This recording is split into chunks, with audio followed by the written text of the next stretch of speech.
ನಿರುದ್ಯೋಗದ ಇಲ್ಲ ಅಂತೆಲ್ಲ ಹೆಚ್ಚಾಗ್ತಾ ಇದೆ. ಅದರಿಂದ ಇನ್ನಷ್ಟು ಏನಾದರೂ ಹೊಸ ಹೊಸ ಸಂಶೋಧನೆ ಆಗ್ಬೋದಾ, ಆ ಬಡತನ ಓಡಿಸೋದಕ್ಕೆ ಅಥವಾ ಒಂದು ನಿರುದ್ಯೋಗ ಓಡಿಸೋ ಏನೋ ಹೊಸ ಹೊಸ ಕಾರ್ಯಕ್ರಮಗಳನ್ನ ಕೈಗೊಳ್ಳಬಹುದಾ ಅನ್ನುವಂಥದ್ದು. ಟ್ರಂಪ್ ಮತ್ತು ಪುಟಿನ್ ಮತ್ತು ಜೊತೆಗೆ ನಮ್ಮ ಚೀನಾ ಶಿ ಇವತ್ತು ಮೊದಲೇ 3 ಜನ ಬಲಾಢ್ಯರು ಜಗದಲ್ಲಿ ಅಂತೇಳ ಇವರ ಮಧ್ಯದಲ್ಲಿ ಒಂದು ಯಾವಾಗಲೂ ಶೀತಲ ಸಮರ ಇದ್ದಿದ್ದನ ಇವತ್ತು ಹೋದ. ಆದ್ರೆ ಏನಪ್ಪ ಅಂದ್ರೆ ಯುದ್ಧದಿಂದ ಏನೂ ಸಾಧನೆ ಆಗಲ್ಲ ಅನ್ನೋದು ಇಬ್ಬರಿಗೂ ಗೊತ್ತಾದ ವಿಷಯ. ಈ ಎಲ್ಲ ನೆಲೆಯಲ್ಲಿ ಈ ಒಂದು ವಿಶ್ವದ ಚಿತ್ರ ಇವತ್ತ ಏನಪ್ಪ ಅಂದ್ರೆ ಆತಂಕ ಮೂಡಿಸುವಂಥದ್ದು. ಮತ್ತು ಅದರ ಜೊತೆಗೆ ಇನ್ನಷ್ಟು ಏನಪ್ಪ ಅಂದ್ರೆ ಇವು 64 ರಾಷ್ಟ್ರಗಳ ಚುನಾವಣೆ ಆಗಿದ್ದರಿಂದಾಗಿ ಈ ರಾಷ್ಟ್ರವು ಸಹ ಹೊಸ ಹಾದಿ ನಡೀಬೋದಾ ಅನ್ನುವಂಥದ್ದು ಇಲ್ಲಿ ಚರ್ಚೆಗಳಾಗ್ತಾ ಇದ್ದಾವೆ. ಅದಕ್ಕಾಗಿ ಇದು ಎಷ್ಟು ಮಟ್ಟಿಗೆ ಆಗ್ಬೋದು ಏನು ಅಂತ ಗೊತ್ತಿಲ್ಲ. ಬಟ್ ಡೆವಲಪ್ಮೆಂಟ್ ಮಾತ್ರ ಒಳ್ಳೆಯವಿದ್ದಾವೆ, ಪಾಸಿಟಿವ್ ಇದ್ದಾವೆ.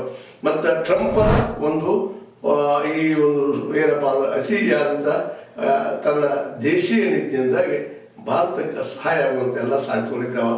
ಜೊತೆಗೆ ಚೈನಾ ನಿಧಾನಕ್ಕೆ ತನ್ನ ಮೊದಲನೇ ಬಿಗುವನ್ನು ಕಡಿಮೆ ಮಾಡಿ ಭಾರತದ ಜೊತೆಗೆ ಒಳ್ಳೆಯ ಸಂಬಂಧಗಳು ಬೆಳೆಸಬಹುದಾ. ಗಾಲ್ವಾನ್ ನಂತರ ಮತ್ತು ಇನ್ನೂ ಅನೇಕ ಸಮಸ್ಯೆಗಳಿದ್ದಾವೆ.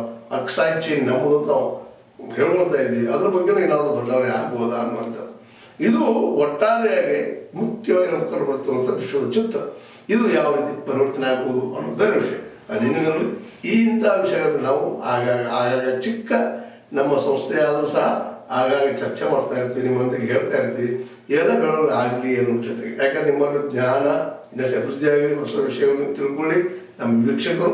ಜೊತೆಗೆ ವಿಶ್ವದ ಬಗ್ಗೆನೂ ಸ್ವಲ್ಪ ಇರಲಿ ನಮ್ಮಲ್ಲಿ ಅಂತೇಳಿ ಈ ಕಾರ್ಯಕ್ರಮವನ್ನು ನಮ್ಮೊಂದಿಗೆ ಹಂಚಿಕೊಂಡಿದ್ದೀನಿ. ನೀವು ಇದನ್ನು ನೋಡಿ ನಿಮ್ಮದಂಥ ಅಭಿಪ್ರಾಯ ತಿಳಿಸೋದಷ್ಟೇ ಅಲ್ಲ, ಇದನ್ನು ಶೇರ್ ಮಾಡಿರಿ, ಸಬ್ಸ್ಕ್ರೈಬ್ ಮಾಡಿರಿ, ಜೊತೆಗೆ ಲೈಕು ಮಾಡಿರಿ, ಇಲ್ಲ ಡಿಸ್ಲೈಕ್ ಮಾಡಿರಿ, ಏನಾದರೂ ಮಾಡ್ತಾ ಇರಿ. ನಮ್ಮೊಂದಿಗೆ ನಿಮ್ಮ ಒಂದು ಸಂಬಂಧವನ್ನು ಇದೇ ರೀತಿ ಮುಂದುವರಿಸ್ಕೊಂಡು ಹೋಗ್ರಿ ಅಂತ ಹೇಳ್ತಾ, ಹೇ ಸೀತಾರಾಮ್ ನ್ಯೂಸ್ ಅರ್ಥಾತ್ H16 ನ್ಯೂಸ್ ಸತ್ಯದ ಕೈಯಲ್ಲಿ ವಂದನೆಗಳು.